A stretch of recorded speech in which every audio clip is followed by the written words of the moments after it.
Ada SMK di Malang, itu kelas 3, itu mereka sudah ditunggu sama industri dan dunia usaha dan dunia kerja, Ibu Kak. Kenapa kita nggak bisa?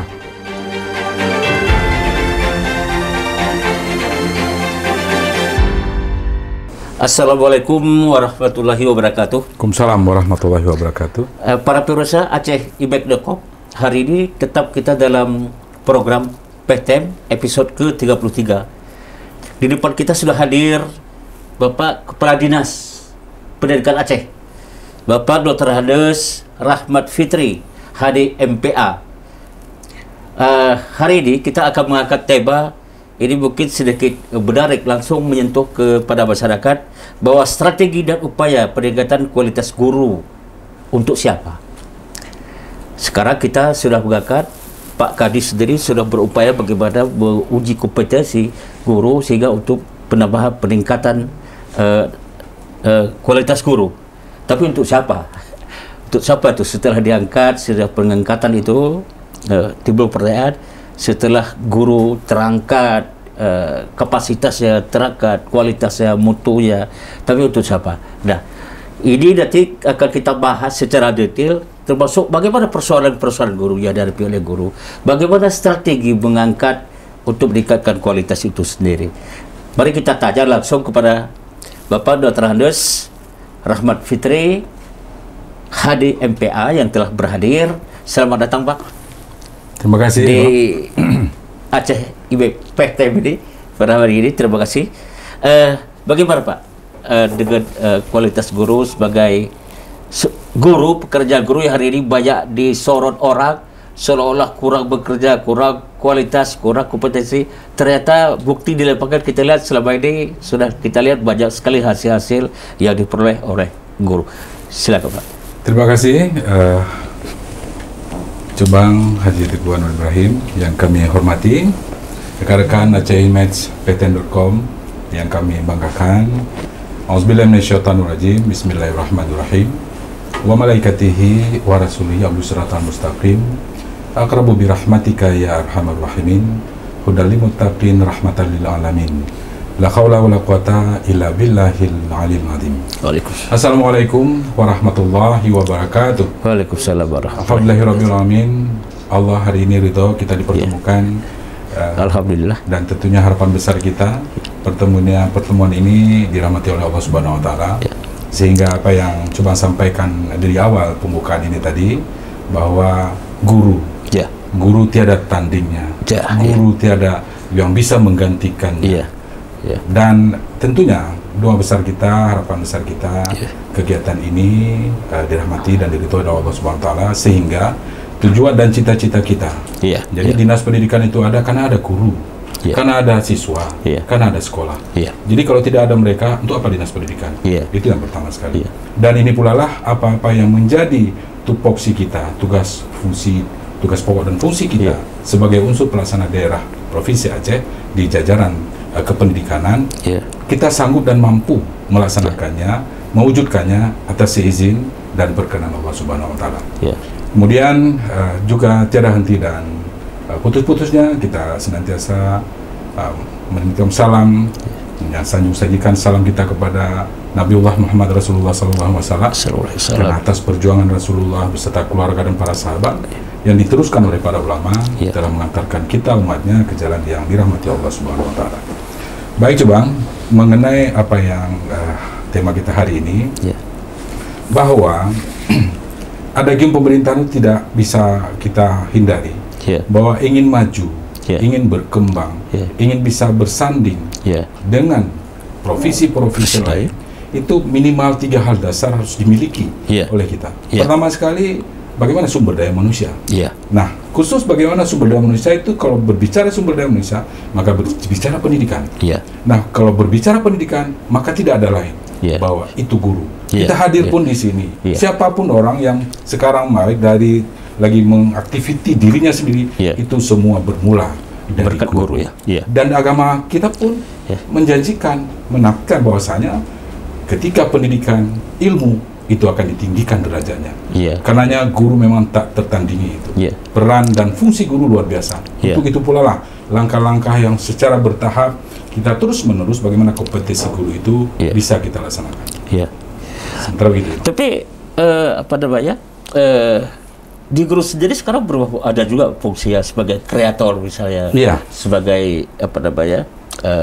Pembimbing mental juga, ya, tidak hanya di sekolah-sekolah agama, tapi sekarang guru umum juga berperan seperti itu.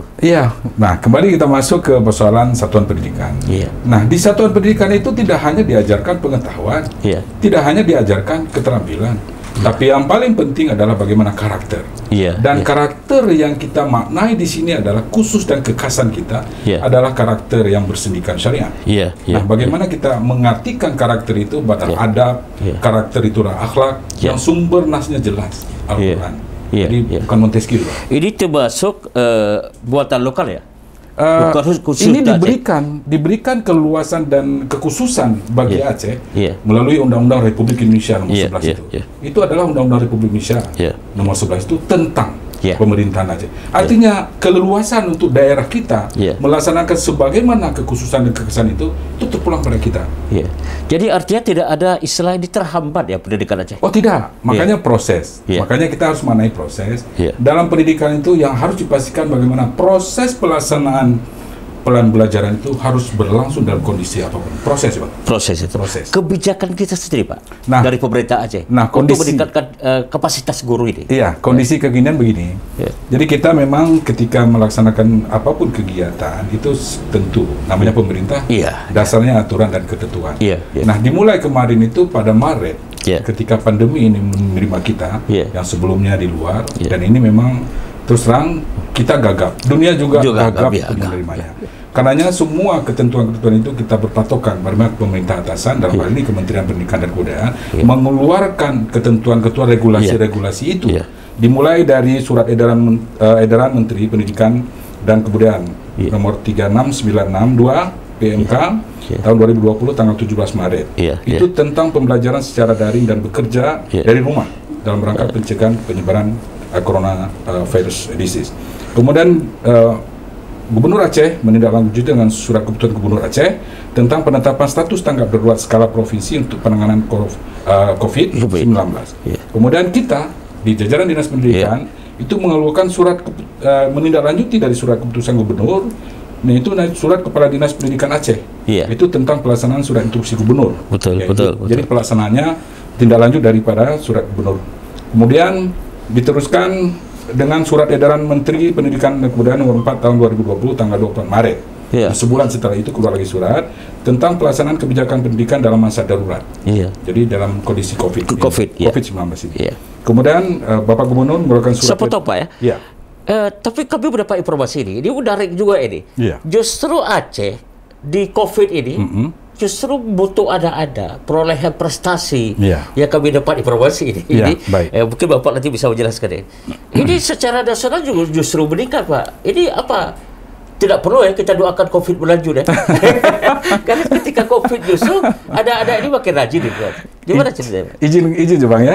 Izin Bang, saya teruskan sedikit lagi karena hampir nyampe ke prosedur operasional standar kita. Jadi kemudian Pak Gubernur mengeluarkan surat edaran tanggal 15 Maret tentang pelaksanaan kegiatan belajar mengajar di rumah. Jadi kita kemarin itu ada masanya kita keluarkan surat itu karena melihat bagaimana upaya-upaya pencegahan COVID itu. Kemudian kita juga Kepala Dinas Pendidikan Aceh mengeluarkan surat itu tanggal 30 Maret tentang pembelajaran jarak jauh PJJ. Belajar di rumah yang bermakna dan menyenangkan. Kemudian keluar juga surat Gubernur tanggal 27 Maret pelaksanaan kebijakan pendidikan dalam masa darurat penyebaran corona COVID. Jadi surat-surat edaran Gubernur kemarin yang terakhir itu surat edaran Menteri Pendaya-gunaan Aparatur Negara dan Reformasi Birokrasi Menpan RB tentang perubahan atas edaran Menteri Pendaya-gunaan Aparatur RB nomor 36 tahun 2020 tentang pembatasan kegiatan bepergian bagi kita ini. Jadi juga diatur, nggak bisa sembarang jalan, tidak boleh meninggalkan tempat. Jadi kemudian juga terakhir sekali kita beberapa waktu kemarin itu ada SKB 4 Menteri pembelajaran di masa COVID dan di situ juga ada Bapak Menko dan juga ada dan Satgas Jadi COVID. Ini sejumlah kebijakan yang diambil pemerintah. Nah, inilah acuan untuk kita bagaimana mengoperasionalkan kegiatan-kegiatan baik yang terakhir kali adalah bagaimana Bapak para menteri, tambah lagi menteri pendidikan, menteri dalam negeri, menteri kesehatan, menteri agama, kemudian Menko PMK, juga ada, dan Satgas Covid nasional menyampaikan bahwa tahun 2021 dimulai Januari kita bisa belajar tatap muka dengan prokes yang harus dikedepankan dalam zona apapun, Bang. Kalau kemarin kan dibatasi zona hijau saja. Betul. Nah sekarang dalam zona apapun, merah, kuning, hijau, warna-warni itu dibolehkan, tapi tetap dengan prokes. Protokol kesehatan yang diutamakan. Sekarang apa saja kebijakan yang sudah diambil tentang prokes di sektor pendidikan? Ya, makanya dari awal, dari Maret kemarin, kita menindaklanjuti sekaligus. Karena begini, Bang, prokes itu menjadi kesepakatan kita. Kita sepakat prokes itu menjadi ikhtiar kita secara bersama. Nah, itu satu. Kemudian kita keluarkan lagi ada prodik. Prodik itu protokol pendidikan. Nah, bagaimana durasi pertemuan, bagaimana jumlah siswa yang dibolehkan. Kemudian yang paling khas, karena kita yang diberikan keleluasan untuk melaksanakan kesyariatan, maka diwajibkan kita instruksikan kepada semua teman-teman guru, kepala sekolah, tendik, tenaga pendidikan, juga siswa, untuk memastikan diri sudah berwudu di rumahnya ketika menuju sekolah. Artinya begitupun sebaliknya, Bang. Begitu sebaliknya. Itu protokol pendidikan dan wajib diikuti. Protokol pendidikan kemudian sudah memastikan sudah berwudu di sekolah ketika kembali ke rumah. Nah, ini adalah di samping kita mengikhtiari secara bersama-sama kemampuan manusia pertama, yang kedua bagaimana kita tetap senantiasa memohon perlindungan dari Allah Subhanahu wa Ta'ala. Karena hanya Allah sajalah yang Maha melindungi hamba-hambanya. Jadi ada nilai ibadahnya. Kita sudah berusaha bagaimana mendisiplinkan semua. Baik guru, baik pihak-pihak yang mendukung pendidikan. Ini tetap kita jalankan selama ini. Harus kita, dan kita memastikan, Bang. Pada awal kemarin kita keluarkan prosedur operasional standar kita, baik prokes maupun prodik, kita ngecek, kita faktakan ke lapangan. Benar siapkah sekolah-sekolah semuanya? Makanya ketika memang ada sekolah yang belum siap, kita tidak izinkan untuk memberikan tatap muka. Sampai apa? Sampai batas kesiapan itu disiapkan. Ini kita sering selalu begini. Jadi jangan dilihat nanti teman kepala sekolah sebelah sudah buka, kita juga ikut buka, nggak bisa. Nah, itu protokol kesehatan itu. Dan kita udah memastikan juga keseluruhnya. Dan yang paling ujung kita sudah datang ke sana, Pulau Banyak Barat itu. Jadi Pulau Banyak, ada Pulau Banyak Barat satu lagi, itu memang terluar. Bisa saja mereka karena menganggap begini, siapa sih yang akan datang ke kita, siapa yang akan melihat kita. Bisa saja mereka nggak siapkan itu. Tapi kita faktakan langsung ke sana, ternyata di sana juga otomatis mereka nggak menyangka kita hadir. Nggak menyangka. Tapi yang paling menarik kita, yang paling kaget kita adalah ternyata mereka patuh dan taat. Menyiapkan semua prokes itu dan juga prodik itu dijalankan. Kita faktakan ke lapangan. Pak Kadis, ini kira-kira apa yang menjadi hambatan kita selama COVID ini di sektor pendidikan? Begini, memang terus terang, COVID ini ada pembatasan-pembatasan. Jadi keleluasan kita seperti masa-masa sebelum COVID itu tentu ini dibatasi. Dan ini memang seperti awal kita ceritakan bahwa ikhtiar kita bersama itu dengan prokes. Makanya di prokes itu ada hal yang memang wajib. Misalnya bagaimana cuci tangan. Produk tadi langsung dengan wudhu gitu ya. Cuci tangan, kemudian maskeran, menghindari kerumunan, memastikan tidak terjadi kerumunan. Nah, ini kalau misalnya yang maskeran, kemudian cuci tangan itu perlu media, Bang. Perlu media tempat cuci tangan. Kemudian juga ketersediaan air. Kemudian ini. Tapi kalau misalnya menjaga jarak, nah inilah dari dalam diri kita untuk patuh taat pada kegiatan itu. Nah, karenanya kita juga menginstruksikan untuk setiap satuan pendidikan itu harus dilengkapi dengan dibentuk Satgas COVID sekolah. Ini termasuk stressing pada sekolah-sekolah semua. Dan kita pastikan ketika kita instruksikan untuk semua sekolah membentuk Satgas COVID sekolah dengan tugas-tugas yang rinci. Nah, ini menarik tugas rinci ketika kita faktakan di lapangan klinik. Begini. Jadi masih ada kan kebiasaan kita buat panitia itu misalnya ketua, wakil ketua, terus anggota keseluruhannya. Nah, di sini maka timbul pemikiran kita, nggak bisa anggota yang nggak jelas apa kerjanya. Karena kita faktakan begini. Tempatnya tong itu seperti apa, tempat tong lain ada. Kemudian sabun tersedia, lap juga, dan tempat sampah tersedia. Nah, begitu kita buka, wah kosong. Nah, kita dapat itu. Nah, kenapa begitu kita? Loh Pak, kok ini nggak ada airnya? Oh, saya pikir Pak sudah ditaruh sama Bapak itu. Nah, itu karena nggak rinci tugasnya. Jadi maka kita saling nunggu ya? Saling menunggu. Harus betul-betul, misalnya saya Rahmat misalnya. Apa tugas saya? Pastikan ada air di dalam, ada sabun, ada lap, ada tempat sampahnya. Jadi jangan juga serakan nanti kan. Jadi ada. Nah, saya menjaga itu. Makanya harus ada di kepanitiaan tuh, panitia Satgas Covid sekolah itu dengan tugas-tugas yang rinci. Menurut Bapak yang sudah keliling ini, kawasan mana aja sih yang kira-kira kurang disiplin terhadap ini? Ada tidak ditemukan seperti itu? Bukan kurang disiplin coba. Kesiapan daerah-daerah kan berbeda. Ada yang misalnya di pinggiran, kemudian juga ada yang ke gunung. Kita sampai ke sana coba, insya Allah. Jadi Allah memang memberikan masih ada tenaga sedikit ya Mas. Jadi terus kita memastikan. Kalau yang pinggir jalan ini biasanya kita hanya melihat memantau, tapi yang kita pastikan ke dalam sana. Dan alhamdulillah coba. Walaupun misalnya yang harus terus-menerus kita edukasi seperti ini. Ini kalau boleh saya cerita sedikit. Begini coba. Itu pada saat anak-anak tiba di sekolah, itu kan udah ditunggu sama gurunya. Ya, bisa ada cek suhunya gitu. Kemudian itu masih tertib. Masih jaga jarak, masih disiplin. Kemudian waktu cuci tangan itu dilihatin sama guru-gurunya. Betul. Masih tertib, masih antri, masih disiplin. Nah, kebiasaan yang kita dapatkan, dan ini harus kita edukasi terus-menerus, kita sosialisasi terus-menerus. Ketika dari cuci tangan itu menuju ke ruang kelas, ini biasanya anak-anak kita gandengan tangan, bercerita, ya mungkin itulah ya. Nah, ini harus ada memastikan siapa guru yang memastikan jangan terjadi seperti itu. Karena di ruangan juga kita batasi. Hanya 18 atau paling 18 orang. Ya biasa 30 ya, 35. Ya, kebiasaan itulah durasi jumlah siswa yang dibolehkan. Artinya ada siswa yang tidak sekolah. Karena lokalnya tidak cukup ya. Banyak pola coba. Makanya kita minta kepada teman-teman kepala sekolah, teman-teman kepala cabang dinas pendidikan Aceh Wilayah Kabupaten Kota, teman-teman para pengawas. Ini untuk bagaimana membanyakkan pola-pola pembelajaran di sekolah. Misal kita bilang nanti 2021 misalnya, pemerintah sudah mengizinkan dalam zona apapun boleh tatap muka. Tapi tidak bisa pola tatap muka tok itu yang dilaksanakan. Harus juga daring lakukan, harus juga pertemuan dengan siswa harus dilakukan. Bagaimana mempertemuan siswa dengan guru-guru mapelnya ketika proses itu bermasalah, dan bagaimana juga titik temu di grup belajar itu juga harus terus dipolakan. Sejauh apa indikasi untuk efektivitas pelaksanaan? Memang ini terus terang kita harus terus-menerus mengawal, kemudian memantau, mengevaluasi. Memang harus kita beri informasi kepada teman-teman bahwa yang paling penting harus kita garis bawahi, harus diandelin itu proses. Nah, ketika proses ini misalnya si anak, kan ada juga Bang. Misalnya kan tiba-tiba guru ngasihkan PR, guru ngasihkan buku-buku paket segala macam, tanpa proses. Nah, ini biasanya si anak kan pasti keluar rumah nggak bisa, ke sekolah nggak bisa, pasti nanyakin ke orang tuanya. Nah, alhamdulillah kalau misalnya orang tuanya juga ngerti itu. Tapi kebiasaan kan orang tua ya sekali dua kali lah. Tapi kalau beberapa kali ditanyakan, Kak guru, kan begitu.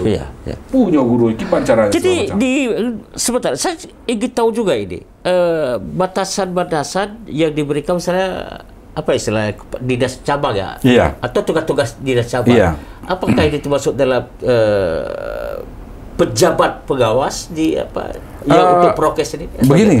Makanya ke teman-teman kepala cabang dinas pendidikan Aceh Wilayah Kota, kita minta untuk mereka itu tetap memantau.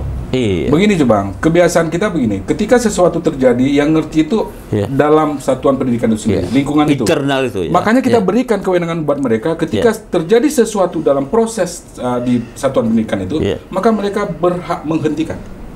Menghentikan misalnya tatap muka kegiatannya, berhak menghentikan sementara kegiatan itu dan mengembalikan anak-anak ke rumah, kemudian menunggu sampai batas yang diizinkan kembali.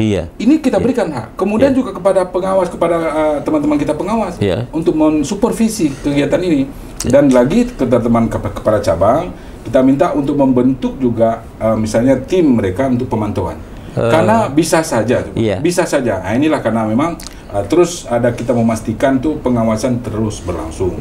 Bukanlah untuk mencari-cari, tidak. Tapi kalau memang tidak sesuai dengan ketentuan yang sudah kita sepakati, ini mohon dipatuhi. Karena hanya itu. Sebuah kriteria sekolah, SMA, SMK, sampai ke SD. SLB, enggak. SD dan SMP itu kewenangannya di Kabupaten Kota. Berarti artinya kita mengawasi dari SMA ke SMK. Coba kita tahu juga ini. Kira-kira berapa SMA kita seluruh Aceh dan berapa SMK? Kalau total keseluruhannya itu ada 812. 800. Ya. Ini Itu udah terbagi negeri juga, dan ya, swasta. Swasta ya. Nah. Ini terbagi kepada yang cabang-cabang tadi. Iya, Yang di awal itu iya masuk. cabang-cabang ya. Yang paling besar tentu nih sekarang cabang Aceh Utara itu paling banyak. Aceh Utara. Iya. Aceh Utara ya. Sejauh apa tanggung jawab mereka? Mereka sebagai perpanjangan tangan dari kepala dinas provinsi. Iya. Makanya ada cabang. Artinya ada sanksi tertentu dari dinas Iya. provinsi jika mereka tidak taat terhadap perintah ini. Konsekuensinya pasti ada. Oh, iya. Pasti ada konsekuensinya. Iya. Karena ini ketentuan aturan. Iya. Ya, begitu. Terus di ini apa namanya? Saya ingin mengukit sedikit masalah kualitas guru yang Iya. sudah mengikuti kompetensi ya. Iya. Berapa banyak dibandingkan yang tidak atau sebaliknya? Begini, Bang. Ya. Guru kita memang banyak. Banyak, ya? Banyak guru kita. Cuman sekarang yang perlu kita siapkan adalah bagaimana mengklaster mereka. Iya. Yang memang kalau kita ibaratkan air gelas sudah Iya. penuh air itu nggak usah diluburi lagi, pasti Oh, tumpah iya. dia. Iya. Nah sekarang yang bagaimana kita pemenuhan kecukupan guru ini untuk kompetensinya yang harus kita lakukan. Iya. Artinya ada selektivitas di MGMP. Iya, benar. MGMP ini yang kita inginkan apa? Guru-guru inti. Iya. Nah inilah nanti ada selektivitas yang akan kita lakukan dan mereka-mereka pula yang kita berikan pemagangan dan pelatihan Iya. untuk pemenuhan kompetensi itu. Ini kita ikuti sesuai apa namanya aturan nasional atau Iya. kita punya sistem sendiri untuk Aceh? Aturan secara nasional, Secara tapi kan bagaimana kreativitas kita Iya. untuk bagaimana mengarahkan, bagaimana upgrade daripada guru-guru kita itu Iya. untuk mencapai pemenuhan itu. Dan kita memberikan kegiatan-kegiatan pelatihan Iya. yang sesuai dengan kompetensinya. Itu harus kita arahkan ke seperti itu. Berapa persen kita ada Nggak bisa. yang sudah kompetisi? Kalau persentasenya ya kompetensi kita Lebih banyak. masih sekitar 70. Oh, 70. Iya, Oh, luar banyak ada. Luar banyak, cuman ini nggak bisa stagnan di sini, karena ini terus harus menerus kita upgrade, Iya. kita upgrade. Iya. Makanya alhamdulillah kemarin teman-teman dari Tekomdik Iya. itu bekerja sama dengan Pusdatin, Pusat Iya. Data Informasi Kementerian, Iya. itu berhasil membuat aplikasi terhadap bagaimana melahirkan Iya. beberapa alternatif Iya. proses pembelajaran itu. Iya. Itu dengan si Jempol Aceh, Iya. sistem jejaring online pembelajaran itu. Berarti salah satu upaya dia, ya? Dan di situ guru-guru inti semua di Iya, dalamnya iya, iya, yang memberikan pembelajaran-pembelajaran. Iya, Ada classroomnya di situ. Iya, iya. Padahal awalnya kita menyiapkan hanya untuk UN, Iya. tapi tiba-tiba datang pandemi ini tanpa memberitahuan, udah kita masukkan aja ke Peran aplikasi itu. PGRI berapa? Peran PGRI Iya. sangat besar. Besar ya? Sangat besar. Kenapa? Mereka kan duplikasi gitu kan. Iya. Sebagai PGRI, pengurus PGRI juga Iya. include sebagai guru. Iya. Nah, inilah ada teman-teman kita banyak organisasi-organisasi profesi Iya. yang memang bisa meningkatkan kemampuan dan kapasitas daripada teman-teman guru. Betul. Dan bisa melihat Iya. apa yang sekarang harus kita orientasinya sekarang kepada kebutuhan. Iya. Bukan istilahnya apa sekarang yang dibutuhkan oleh sekolah A. Kemudian bagaimana guru-guru MGMP itu melaksanakan selektivitas kepada gurunya. Iya, Nah iya. ini kan teman-teman PGRI ada di dalam situ. Iya. Dia hanya organisasi profesi, Iya. tapi hari-hari aktivitinya sebagai guru. Iya. Oke, ada lagi yang menarik ini. Kita setiap memilih, ini tentu kita membutuhkan orang-orang yang guru-guru yang ideal ini, Iya. yang bisa mengajar di kelas. Tapi yang istilahnya guru kan bukan hanya mengajar, juga ada dia mengelola administrasi. Iya. Ini gimana kapasitas mereka? Nah, itu di Ini kita dengar iya. sering gini agak Di satuan pendidikan Iya. itu ada komponennya kan ada guru, ada guru. kemudian ada tenaga kependidikan. Betul, betul. Nah ini kan nggak bisa dirangkap oleh guru. Tenaga Iya. kependidikan itulah yang menyiapkan administrasi. Iya. Cuman sekarang yang paling penting adalah bagaimana memilahkan Iya. kemampuan-kemampuan mereka bahwa tidak bisa dirangkap-rangkap lagi. Iya. Makanya kita beberapa skenario udah kita siapkan. Pertama adalah bagaimana kemampuan manajerial kepala sekolah itu. Iya. Itu nggak bisa biasa-biasa aja, Bang. Nggak bisa lagi biasa-biasa. Apalagi kondisi ini luar biasa. Iya, Jadi iya, ada hal yang di luar kebiasaannya yang dilakukan. Nggak bisa hanya rutinitas saja. Itu satu. Yang kedua, bagaimana upaya kita guru-guru konseling itu kita maksimalkan. Karena mereka lah yang tahu persis bagaimana Iya. potensi dan kemampuan si anak. Setelah dilakukan pelatihan itu, akan ada termotivasi mereka. Apakah setelah ikut, banyak juga ini. Setelah ikut pelatihan dia Iya. biasa-biasa aja. Ya tentu, Iya. makanya harus setiap kegiatan itu harus Iya. ada evaluasi hasil. Evaluasi. Makanya kita evaluasi nggak lagi tahunan, Bang. Iya, iya. Jadi setiap triwulan Iya. itu kita evaluasi. Iya. Kita berikan waktu triwulan kedua. Iya. Artinya dalam satu semesteran, ketika memang nggak bisa berubah, ya tuntutan memang bagaimana upaya kita harus terus mengikuti trendy. Jadi harus ada Iya. konsekuensinya. Termasuk untuk mengembangkan diri pribadi ya. Harus ke arah situ juga. Harus ke arah situ. Karena begini, ini terus terang kita sampaikan bahwa secara standar nasional kita memang belum, masih ada deviasi, cuman nggak terlalu jauh. Tapi bagaimana upaya-upaya Dinas Pendidikan Aceh ini untuk bermitra, jadi punya kemitraan. Nah, salah satu yang sudah kita sampaikan ke Kementerian adalah mana guru-guru terbaik Republik Indonesia ini. Untuk apa? Untuk mentori guru-guru inti kita. Satu. Yang kedua, mana sih sekolah-sekolah terbaik di Republik ini? Untuk apa? Untuk cloning sekolah kita, tapi hal-hal tertentu. Ini untuk percepatan. Bisa diambil juga. contoh ya? Bisa. Misalnya ya, salah satu kita bisa di Malang misalnya. Ada SMK di Malang, itu kelas 3, itu mereka sudah ditunggu sama industri dan dunia usaha dan dunia kerja, IDUKA. Kenapa kita nggak bisa? Makanya sebagaimana yang disarankan Pak Gubernur, selalu Pak Gubernur menyampaikan kepada kita, untuk perbanyak kerjasama itu. Nah, sekarang kita mulai. Terakhir kemarin dengan Politeknik Pelayaran Malayati. Itu kita kemarin baru mengantarkan anak-anak SMA, SMK untuk praktek di Kapalati. Di Kapalaut ya. Kapalati. Itu luar biasa. Semua peralatan lengkap dan terkirim. Nggak bisa setengah-setengah mereka karena itu masalah safety. Jadi betul-betul mereka mengikuti sungguh-sungguh ya. Ya, inilah motivasi, coba. Inilah motivasi yang terus kita kawal. Karena motivasi kan tendensius ya, naik turun. Tapi ini yang harus kita janjikan bahwa mereka tujuannya memang udah tepat. Tinggal bagaimana memunculkan motivasi, melaksanakan semua instruksi, dan itulah untuk pembekalan diri. Jadi kita hantar ke mereka keinginan dan harapan mereka. Salah satu juga kelebihan guru di Aceh, ini khusus di kita bicara Aceh, bahwa untuk belajar menulis ilmiah. Kita ingin tahu gimana Pak perkembangan guru-guru kita yang menulis secara ilmiah. Kan kadang-kadang sekarang dari kompetisi itu diwajibkan.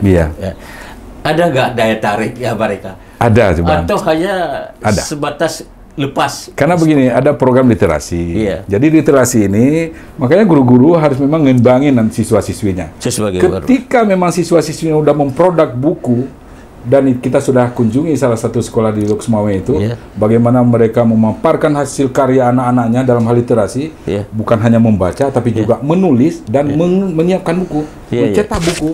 Nah, ini mau tidak mau, si guru juga harus ikut serta. Kendati pun, kalau si anak udah bisa 4, baru 1, ataupun belum selesai, tapi motivasi karya itu sudah ada. Insya Allah sudah ada. Jadi harus bertahap, Bang. Jadi sekarang bagaimana kita upaya kita ini kan sebuah supaya masyarakat ini betul-betul mendukung, meninggalkan impact yang tidak baik kepada para guru. Sekarang sedikit-sedikit malah ada guru yang dilaporkan ke polisi. Berbeda dengan masa kita dulu. Langkah-langkah kita apa yang kita ambil untuk mengantisipasi hal seperti itu? Begini, coba, jika memang mohon izin nih, coba, kalau boleh kami sangat berharap sebenarnya. Begini. Bahwa satuan pendidikan itu bukan satu-satunya sentral pembelajaran. Tapi pertama sekali adalah bagaimana keluarga. Karena Al-Quran juga menyebutkan bahwa yang menghitam putihkan anak itu bukan sekolah, tapi siapa? Orang tuanya. Nah, itu dasar satu. Yang kedua, bagaimana lingkungan. Lingkungan juga harus mengedukasi. Kita misalnya yang di jajaran Dinas Pendidikan, ketika kita kembali ke dalam lingkungan masyarakat, sebagai masyarakat, ini perlu edukasi. Jadi kalau misalnya ada anak-anak usia sekolah atau berkeliaran di kampung, ada yang ada care. Nah, ketika memang ini bisa berjalan, 3 tempat bisa berjalan dengan fungsinya masing-masing, maka full hope tidak semata-mata kepada sekolah. Jadi ini sekarang semua harapan itu masalah pendidikan, ini urusan guru ya. Panen, guru yang cahaya betul, macam-macam. Kenapa? Harapan kita semua di sana. Tapi ketika kita membagi peran ini sesuai dengan memang fungsi kita masing-masing, insya Allah yakin kita punya semangat untuk itu. Oke, para pemirsa, PTM kita hari ini sudah season pertama. Tapi kita masih ada satu lagi season kita. Kita ingin tahu juga ini harapan-harapan Dinas Pendidikan Aceh terhadap stockholdernya. Bagaimana stockholdernya mengembangkan lingkungan, termasuk masalah prokes kesehatan. Ini tidak bisa berdiri sendiri. Tentu ini semua adalah kalau tidak keterlibatan masyarakat luas, ini tidak akan berhasil. Dinas Pendidikan tidak bisa bekerja sendiri. Kami ingin dengar harapan Bapak kepada masyarakat dan stockholder atau lembaga lagi yang bisa mendukung keberhasilan Dinas Pendidikan Aceh. Silakan Pak. Ya, tentunya banyak program-program yang sudah dilaksanakan oleh pemerintah provinsi. Iya. Diawali dulu dengan Gema. Iya. Gema kita juga kunjungi semua masyarakat. Kemudian juga ada masjid, menasah, perkampungan, desa, juga sekolah, tempat-tempat yang pasar misalnya. Dan itu terus-menerus sampai yang terakhir sekali adalah gerakan masker sekolah. Nah itu gerakan edukasi dan pembelajaran, karena di situ kita melihat banyak ragam persepsi masyarakat kita terhadap corona ini, jadi pandemi ini. Maka dibagikanlah salah satu lembar itu untuk edukasi, sudah disadur dari buku tebal, buku yang memang punya medis. Jadi disadur itu sehingga satu lembar itu yang untuk memudahkan mengingat, untuk memudahkan mempelajari, untuk memudahkan. Di sini disebutkan bagaimana itu COVID, di mana bagaimana dia muncul, bagaimana dia berkembang, dan bagaimana dia telanjang kita, telusur kita, kemudian juga bagaimana menghindarinya. Nah itu diberikan karena ini langsung ke sasaran sekolah, Bang. Jadi kemarin itu kita di 2 Desember kemarin kita keliling semuanya ke daerah 23 kabupaten kota, dan itu sasarannya langsung ke sekolah. Dan itu pembelajaran, Bang. Pembelajaran dan edukasi tentang COVID itu sendiri. Jadi wali kelas itu memberikan pengetahuan umum kepada siswa-siswinya untuk bisa disampaikan kepada keluarga dan lingkungannya.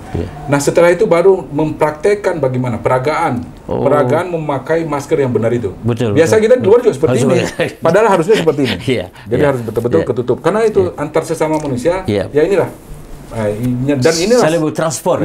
Dan inilah memang yang diharapkan untuk terus menggunakan masker untuk itu, untuk menjadi itu. Nah, jadi masker kemarin itu adalah sebagai alat peraga, alat peraga kita.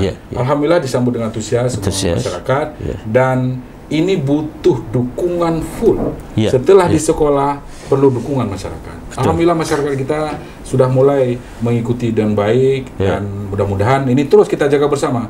Walaupun misalnya tren sekarang sudah menurun, tapi kita nggak boleh lengah. Nggak boleh lengah. Jadi prokes itu menjadi ikhtiar kita secara bersama. Kita sepakat untuk itu. Jadi bersama ini baik masyarakat, baik lingkungan, baik rumah tangga, baik sekolah. Karena kan tempat yang paling strategis ini kan sekolah ini. Nah makanya mudah-mudahan ini mampu kita terus bersama-sama mengikhtiarinya, dan mudah-mudahan Allah juga senantiasa melindungi hamba-hambanya. Amin. Demikian PTM kita hari ini bersama Bapak Dr. Andes Rahmat Fitri, Kepala Dinas Pendidikan Aceh. Dah sama-sama kita mendengar tadi. Semoga apa yang disampaikan beliau pada hari ini adalah menjadi pembelajaran bagi kita semua, menjadi hal-hal yang positif bagi semua stakeholder, terutama orang tua, untuk bagaimana menjaga prokes ini untuk anak-anaknya di sekolah. Juga tidak lupa pengawasan yang paling penting. Pengawasan, yang paling penting, terus-menerus, secara kontinus, sehingga apa yang disampaikan oleh Pak Rahmat hari itu menjadi manfaat. Amin, amin ya Allah, amin. Terima kasih. Mohon maaf, terima kasih banyak, Bang. Assalamualaikum warahmatullahi wabarakatuh. Episode PTM ke-32 hari ini berakhir. Kami akhiri. Wassalamualaikum warahmatullahi wabarakatuh. Waalaikumsalam warahmatullahi wabarakatuh. Terima kasih. Terima kasih, Mbak Ido.